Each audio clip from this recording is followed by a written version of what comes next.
The next day, Thomas had to pull heavy freight cars of stone to the docks. He stopped at the washdown.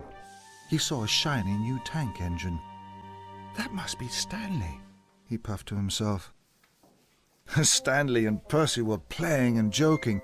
Both engines had told the workmen to pour on more bubbles. Percy was giggling and Stanley was laughing even louder. Thomas felt left out. He tooted to his friend, but Percy was too busy having fun. He didn't notice Thomas. Thomas puffed on. He was upset. Later, Thomas stopped at a junction. Gordon was waiting. Suddenly, with a whoosh and a whistle, Stanley raced onto the main line with Annie and Clarabelle. They were having a wonderful time. They clattered straight past Thomas. "Stanley knows how to have fun," Gordon declared. Thomas watched Stanley disappear. He didn't think it was fun at all. That night, Thomas puffed into Tidmouth Sheds. He was very tired.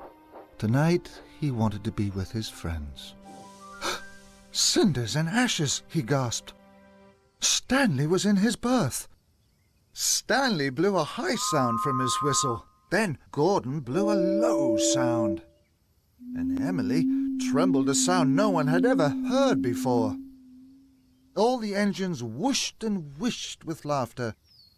"Hello, you must be Thomas," whistled Stanley. "Hello, Thomas," chuckled the other engines. But Thomas wasn't chuckling. He didn't like Stanley doing his jobs, or pulling his passenger cars, or being everyone's best friend. But laughing in his berth at Tidmouth Sheds was worst of all. I have to get back to Great Waterton, he huffed. "I have work to do." And he chuffed quickly away. Thomas wished Stanley had never come to Sodor.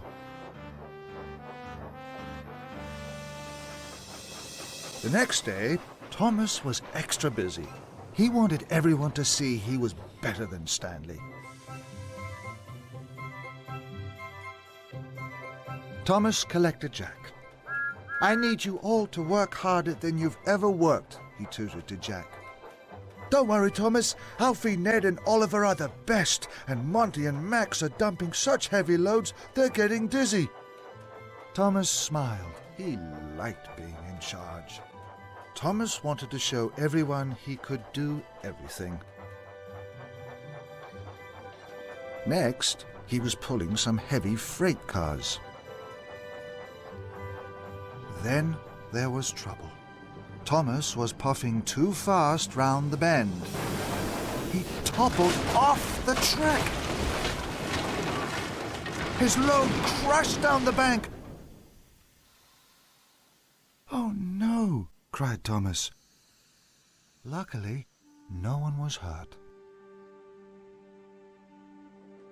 Sir Topham Hatt arrived with Edward and Rocky. He was cross. "Thomas, you must go to the repair yard." Thomas didn't want to go to the repair yard. He wanted to stay in charge. "Stanley will take your place in charge of the work at Great Waterton," added Sir Topham Hatt. This was the worst news ever for Thomas. He was so upset. Rocky lowered Thomas onto Edward's flatbed. Slowly, Edward puffed away from Great Waterton.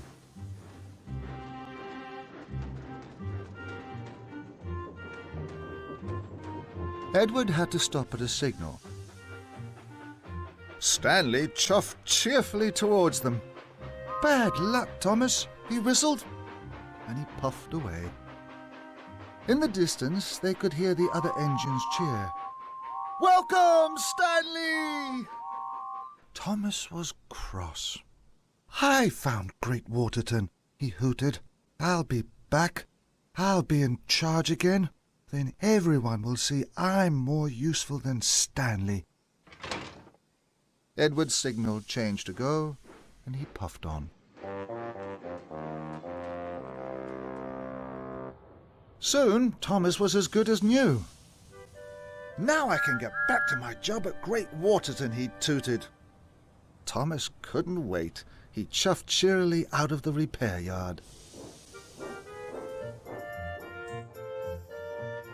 Thomas was very happy to see his friend Percy. "Hello, Percy," he tooted. "I thought Toby was to pick up workmen." "Hello, Thomas. Stanley has given me extra jobs because he says I give very smooth rides," peeped Percy proudly. "Tomorrow, Stanley and I are going to work together on the tower." Thomas didn't want to hear about Stanley. He was upset.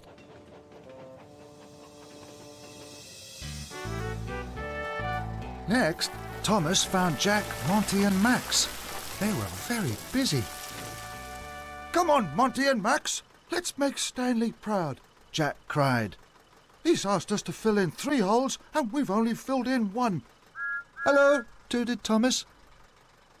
But Jack, Monty and Max were too busy to notice him. Thomas was even more upset. He felt as if he didn't matter at all. He puffed sadly away. But Thomas forgot all about feeling sad when he chuffed into Great Waterton Station. It was starting to look as it must have done long ago. "Bubbling boilers," he cried. "This is very exciting." Then Thomas saw Stanley. He was with Sir Topham Hatt. Sir Topham Hatt saw Thomas. "Come here," he boomed. "Hello, Thomas," steamed Stanley. Thomas tooted back, but very quietly. "Stanley has done a good job. Work is moving fast," Sir Topham Hatt declared. "So I have decided," he added, "that Stanley will stay in charge and you will help him." Thomas's funnel flattened. Stanley was to stay in charge? Thomas had lost the most important job of all, the job he wanted more than anything else. That afternoon, Stanley asked Thomas to shunt some freight cars. "You're the best shunter ever, Thomas," Stanley chuffed cheerily. "I will be back for the freight cars very soon." Thomas was very good at shunting freight cars. And he also really liked shunting freight cars. But he didn't really like Stanley telling him what to do. Thomas chuffed unhappily to the freight cars. He wanted things back the way they were, before Stanley had arrived on the island.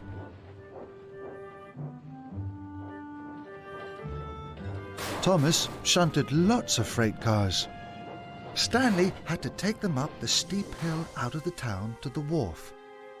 Suddenly, an idea flew into Thomas's funnel. "If I shunt an extra long line of freight cars, Stanley will never be able to pull them," he puffed to himself. "Everyone will see he's not so strong after all. Then I will be in charge again." Soon, the cars were ready.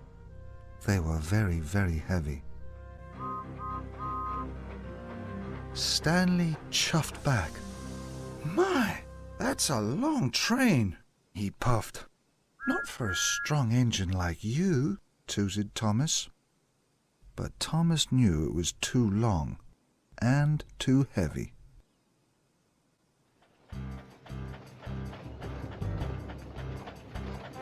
Stanley started up the hill.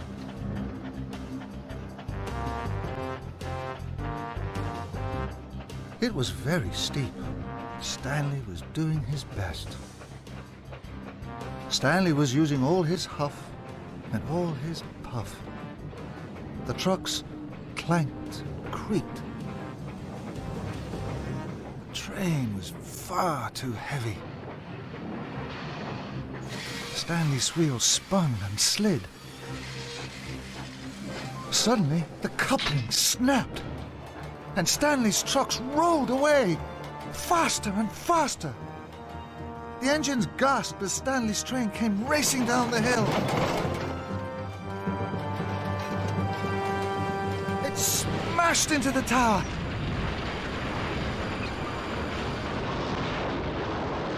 As the tower crashed to the ground, bricks and dust exploded everywhere. All the hard work was wasted. The engines gasped in horror, and Thomas felt worst of all. He knew it was all his fault.